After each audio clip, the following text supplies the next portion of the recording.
Have you ever read a story that just, I don't know, clicks? It lands deep inside, feels completely true, and you just get it. Yeah, definitely. And then there are others, maybe they sound grand, but they feel hollow, kind of incomplete, like they're missing something vital. Right, like there's no real substance there. Exactly. It makes you wonder what actually gives a story its weight, its power, and what does it really mean to, you know, earn your experience?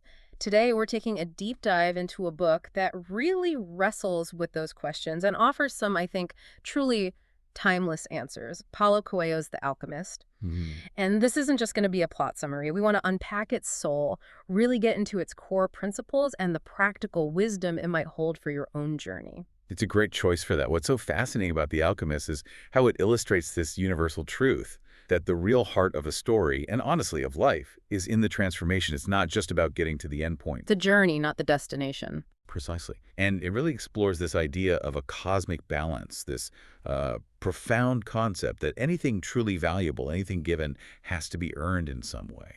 That real growth often has a cost. It's about understanding that kind of subtle order in things. Okay, so if we had to boil this whole beautiful, sprawling narrative down to its single most important message, what do you think is the one big idea Coelho is trying to get across? At its absolute core, I think The Alchemist teaches that pursuing your personal destiny, what the book calls your personal legend, it's fundamentally a journey of intense self-discovery, of transformation. Okay. And yeah, it often involves searching for some kind of external treasure, but the real reward isn't what you get in the end. It's who you become, through all the trials, the setbacks, the growth along the way. Right. Genuine wisdom, real fulfillment, the book insists that it has to be earned through experience. You can't just be handed it. That's such a key distinction, isn't it? Earning the transformation. And Coelho explores that through some really powerful, interconnected themes. What's the first one that really jumps out as being central? Absolutely. Well, one of the very first, and maybe the most foundational, is this idea of the personal legend and the call to destiny. Okay. It's essentially about recognizing and then having the courage to pursue your deepest dream or purpose.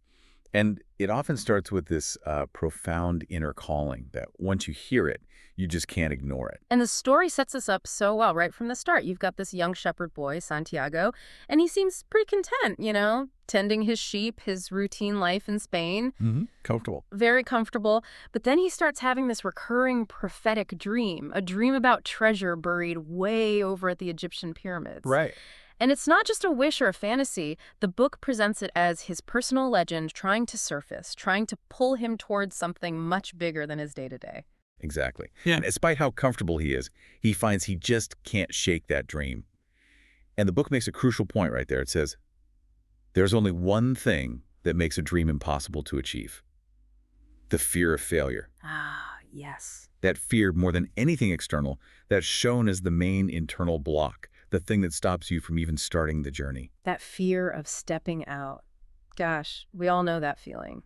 Which brings us neatly to another really powerful idea in the book, doesn't it? This concept that the journey is the true reward, and maybe even the danger of comfort. Yes, absolutely. The story just keeps showing again and again that the real value isn't just reaching the pyramids or finding the gold. It's in the experiences, the lessons learned the hard way, and the deep personal growth you get along that path. Yeah, it is a huge takeaway. Yeah. The boy, Santiago, he's repeatedly sort of nudged by the universe, you could say, to step into the unknown, especially when he starts getting comfortable again. Right, like with the crystal merchant. Exactly. He finds success there, builds a thriving business. Later, he finds love and status at the oasis with Fatima, real points of comfort and potential stopping places. Temptations to settle. Big time. But each time, something, an omen, an inner feeling, pulls him back to the quest. He learns that the comfortable path, well, maybe safer, could lead to stagnation, not the fulfillment he's actually seeking. So it really drives home that it's not about the destination prize, but the internal refinement. Coelho even writes, "The reward for our work is not what we get, but who we become." That's the quote. The boy starts out, as our source material puts it, kind of an innocent, almost sheep-like wanderer. Pretty naive. Yet simple. But he returns a wise man. And that change isn't because he found a chest of gold. It's entirely because of the person he grew into through the struggles, the choices, the persistence. And how does he navigate all that? How does he know where to go or what choices to make? That leads us right into another core theme, the language of the universe. this idea of omens and the soul of the world. Ah, yes, the omens. It's this really profound idea that the universe actually communicates with us. Through signs, through synchronicities, through our own intuition, Mm. it guides us on our path if we learn how to listen, how to interpret. And the story really makes that tangible. At first, the boy tries to brush off his dream, right? Just ignore it, Mhm. rationalize it away. But then the universe starts speaking to him through these omens. Recurring symbols, weird coincidences, feelings of deja vu, those chance encounters like with Melchizedek, Yule's king, yeah. all seem to confirm that his quest is real, it's important. And later, of course, the alchemist himself teaches him how to consciously tap into his heart, decipher the omens, and speak to the soul of the world. It's like learning a new, subtle language. Yes, exactly. And the examples are woven throughout. That scarab beetle showing up right near the pyramids, the flight of the hawks predicting the tribal attack, Melchizedek himself appearing just when the boy needs that push. They all act as confirmations, nudges forward. And the ultimate example, the peak of this, is when the boy faces that impossible task and actually manages to transform himself into the wind. Such a powerful moment. It is, because he does it by communicating directly with the desert, the wind, the sun, the soul of the world. Realizing, as the book says, that everything in the universe is one. It's that deep connection. That idea of connection and earning your wisdom through the journey, it reminds me of another really critical, almost cautionary theme in the book. Mhm. Beware of unearned treasure, or maybe the price of shortcuts. Oh, absolutely crucial. This is a core philosophical idea running underneath everything. Explain that a bit more. It's the idea that any deep insight, any real wisdom, even external rewards like wealth, if you get them without doing the necessary inner work, without the personal development, they'll end up being destabilizing or even harmful. Okay, yeah. It goes right back to that story mentioned in the source about the prince who was just given everything. He had no transformation, so his story felt incomplete. The opening analogy. Exactly. And the book strongly argues that if Santiago had just been told at the start, hey, the treasure's back under the sycamore tree where you started, it would have meant something totally different. He wouldn't have been ready for it, wouldn't have been fit to hold it. You wouldn't have become the person who deserved it or could handle it. Precisely. It brings to mind that Carl Jung quote, beware of unearned wisdom. It's like reading the last page of a mystery without experiencing the suspense and clues. You get the information, but not the understanding, not the growth. Right. The source even mentioned modern examples like lottery winners going bankrupt or, using AI for homework instead of learning. Easy access without effort can have real downsides. Exactly. The shortcut seems tempting, but the book argues there's always a cost. Usually a shallower experience, a less developed self, a lack of true confidence that only comes from overcoming things yourself. You bypass the crucible. So, bringing this all together, what does this mean for you listening right now? This isn't just a nice story. It's framed as a guide. After really absorbing The Alchemist, what should you maybe do differently or think about? Well, okay, several things come to mind. First, I would say, really, listen to your intuition. Pay attention to those recurring dreams, those gut feelings, those synchronicities, the omens that seem to be pointing you towards your path. Don't just dismiss them. Okay, trust that inner voice more. Second, try to embrace the journey's discomfort. Maybe even lean into it sometimes. Don't shy away from the challenges, the setbacks, the times you feel lost or uncertain.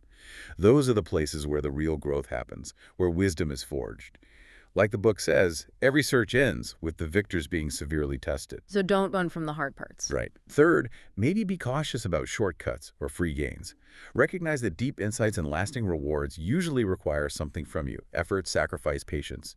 What looks like an easy win now might have a hidden cost later, maybe in terms of real understanding or appreciation. Mm-hmm. Be wary of the easy button. Fourth, consciously prioritize inner transformation over just getting stuff. Understand that the greatest treasure isn't the external status or the material wealth, but the person you become through facing life's challenges. Who you become. Yeah. Fifth, related to that, cultivate humility. The process of being humbled, of realizing you don't know everything, is often essential.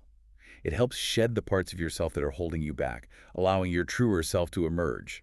It's uncomfortable, but necessary for growth. That makes sense. Letting go of ego.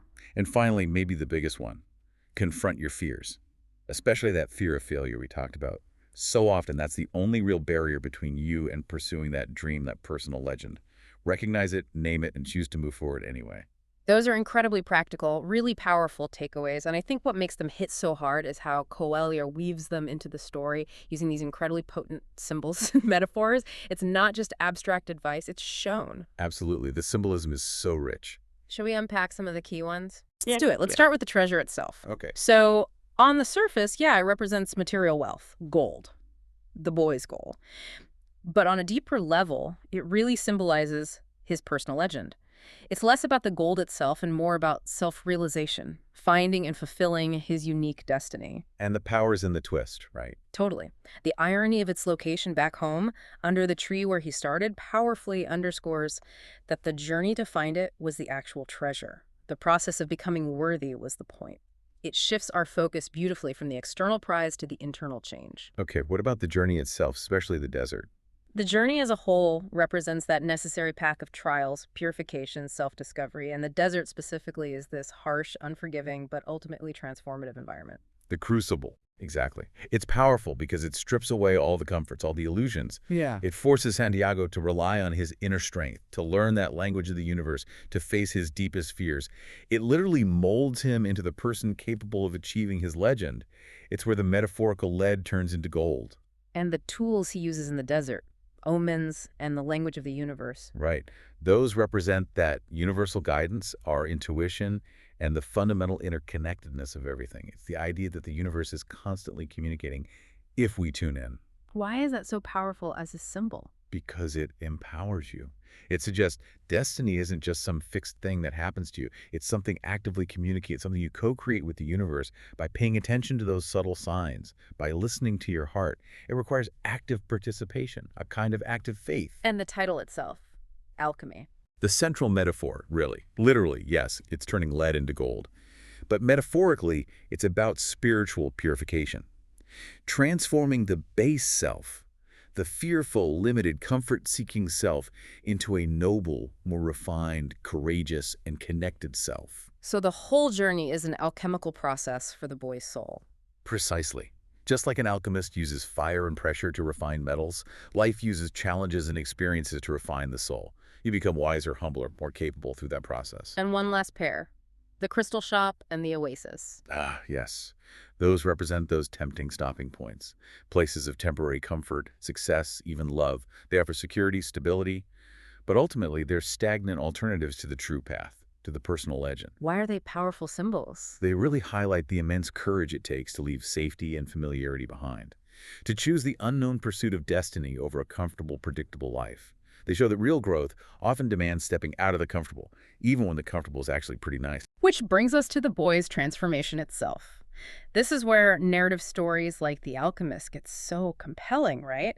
Tracing that character arc. Absolutely. It's the heart of it. So remind us, what was Santiago like at the very beginning, before the dream really took hold? At the start, he's, simple shepherd, seems pretty content with his nomadic life, his basic comforts, sheep, books, food, wine. He's largely innocent, not really burdened by big ambitions, but he's also kind of limited by that comfort zone, doesn't have deep self-knowledge yet. He even tries to dismiss the dream at first. Prefers the familiar routine. Exactly. Yeah. But then come those key turning points, those trials that just shatter that comfort and force him to evolve. What stand out as the big ones? Well, first, leaving Spain, selling his beloved sheep, embracing the total unknown. That's a huge first step. Definitely. Then almost immediately being robbed in Tangier. That could have ended the quest right there, but instead it tests his resolve, forces him to adapt, learn self-reliance by working in the crystal shop. Instead of giving up. Right. Then, leaving the crystal shop after becoming successful there, that shows real courage, choosing destiny over security he'd just earned. It's a tough choice. Huge. Then the Sahara Trek and the tribal war. That's an intense physical and mental ordeal, pushes him to his absolute limits, exposes him to danger, forces him to trust others like the caravan leader and eventually the alchemist. Then the oasis with Fatima. Love, status, another massive temptation to just stay put. A huge one. Choosing to leave her, trusting she'll understand, shows just how committed he's become to his legend above all else. Then meeting the alchemist himself. That feels like a major shift. It is. It marks a move from relying on external signs and nudges to learning directly how to connect inwardly, how to speak to the soul of the world through his own heart. More internal guidance. Yes. And the absolute peak test is becoming the wind. Captured, facing death, he has to fully embody all the lessons, demonstrate that connection to the universe isn't just theoretical. He has to live it. He has to be it. And finally, that irony at the pyramids. Being beaten, losing everything again, and then learning the treasure's true location from the thief who beat him. It's the ultimate, humbling, transformative lesson that brings it all home. Literally. Wow. So after all that, who is he when he finally returns? He comes back, as the source says, a wise man. He's gained this unshakable faith, this ability to communicate with the soul of the world, and a profound sense of inner peace. He truly understands himself now. And yeah, he finds the gold, but it's almost an afterthought compared to the internal riches he's earned. So what does his whole transformation teach us then? I think it teaches us that real personal growth is hardly ever easy or straightforward. It takes incredible courage to leave what's comfortable, immense resilience when you face setbacks, and the wisdom to know the difference between external rewards and genuine internal transformation. The ultimate value the book screams is in becoming your most authentic, capable, connected self. That's beautifully put. So connecting it all back, The Alchemist really isn't just a simple adventure story. It's a timeless parable, isn't it? Yep. It lights up that path toward self-realization and kind of peels back the illusion that just achieving external success is the main goal. Right. It reveals that the real treasure is found inside the messy, challenging, transformative process of the journey itself. It encourages us, you, to listen to those quiet whispers of intuition, to embrace every struggle as a vital lesson, and to really grasp that wisdom and lasting fulfillment are earned. They come through experience, they're not just handed out. Which really answers that question. Why does this book matter? Why does it continue to resonate with so many people? I think it matters because it reminds you personally that life's greatest privilege might just be the journey of becoming who you are truly meant to be. It urges you to pursue your own personal legend, whatever that looks like for you, with courage, with faith, knowing that the ultimate reward for all your work is always, fundamentally, who you become. That's the core. As we wrap up this deep dive into The Alchemist, let's really hold on to that idea. The reward for our work is not what we get, but who we become. Absolutely. And maybe that leads to a final thought, something provocative for you to mull over. In your own life, right now, what comfort might you need to sacrifice? What challenge might you need to actually embrace to move closer to becoming the person you feel you're meant to be? And maybe, conversely, where might you be seeking an unearned treasure? Looking for that shortcut, that easy win, and what might be the hidden cost of that to your own growth, your own becoming? Powerful questions to sit with. Thanks for diving deep with us today. We really hope this exploration of The Alchemist has sparked some useful insights for you to reflect on as you navigate your own incredible journey.